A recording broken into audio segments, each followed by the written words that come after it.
Bonjour. Que cache cette apparition? Bâbord rouge, tribord vert. Elle cache en fait la dernière évolution que je viens d'offrir à mon Jan de Sterck que vous connaissez déjà. Ce petit remorqueur a déjà vécu de nombreuses aventures avec moi et j'ai décidé aujourd'hui de lui augmenter son autonomie. Souvenez-vous, ici, nous avions sur ce petit 2 cm3 une petite pompe attelée, donc une pompe entraînée par le moteur, qui malheureusement, lui, consommait énormément de puissance et ne me donnait pas toute satisfaction, je l'avais donc débranché. Moralité, environ 20 minutes d'autonomie pour ce bateau, par ailleurs très agréable sur l'eau. D'un autre côté, le Léchala, sans rien d'autre que sa chaudière, avait plus d'1 heure d'autonomie. Qu'ai-je donc fait? Eh bien, je lui ai piqué sa pompe à eau montée sur cerveau que m'avait à l'époque fabriqué Jean-Paul JPB. Le principe est très simple. J'avais un cahier des charges extrêmement précis. Je ne vais pas recasser un bateau, très fragile par ailleurs, et je devais utiliser l'espace à ma disposition. La ruse a consisté en fait, j'ai de la chance d'avoir plein de velcro, de cacher à l'avant de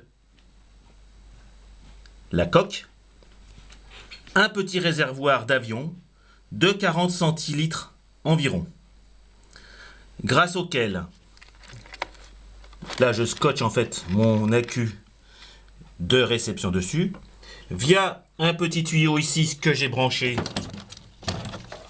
sur une pompe à main. C'est en fait l'entrée du réservoir, donc je le remplis par ici. Il ressort, vous le voyez ici, par le tuyau caché derrière les fils. Il passe dans la partie cabine. Alors là, je l'ai fait ressortir exprès pour qu'on le voit, mais normalement je vais le cacher. D'ailleurs, je vais le recacher, voilà, parce qu'il n'a pas de raison d'être à votre... Voilà, il est caché sous la coque pour arriver sous la pompe. Et la pompe ici fonctionne sur une voie. Alors j'ai décidé de le mettre sur une voie que je peux contrôler pour garantir les temps de fonctionnement. Je dois mesurer le temps de remplissage d'une chaudière. Mais pour vous prouver que ça fonctionne, ma chaudière est déjà remplie. Je fais fonctionner l'électropompe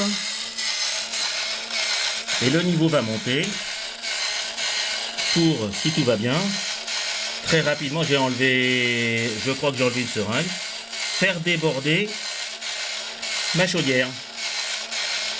Donc la pompe pompe, le niveau baisse et regardez, le niveau monte, le niveau monte, le niveau monte, je le vois apparaître.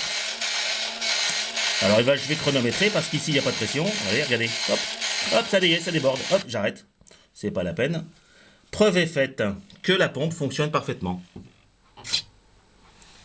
Voilà, bah écoutez, si d'aventure vous souhaitez redonner de l'autonomie à une machine qui par ailleurs n'a pas forcément la puissance pour entraîner une pompe, ou pas la place, ou pas plein de raisons, je vous propose comme alternative l'électropompe que je vous avais déjà montré et qui, comme vous le voyez, s'intègre parfaitement dans un petit bateau, puisque je vous rappelle que ce bateau fait 82 cm.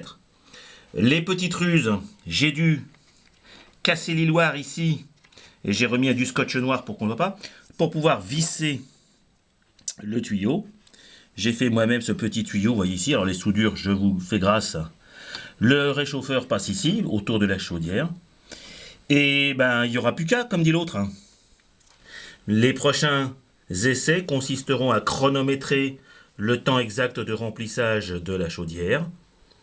Et le vrai résultat sera lorsque nous serons en pression, aux environs des 2 bars, vérifier que la pompe continue de pomper et d'injecter de l'eau en luttant contre la pression de la chaudière, sachant que caché derrière ce doigt, parce que ici tout est tassé, derrière ce doigt se cache un petit clapet anti-retour qui permet à la pompe normalement de ne pas subir la contre-pression de la chaudière. Voilà. Eh bien écoutez, j'espère que tout ça vous intéressera et je vous propose de nous revoir ultérieurement. Au revoir.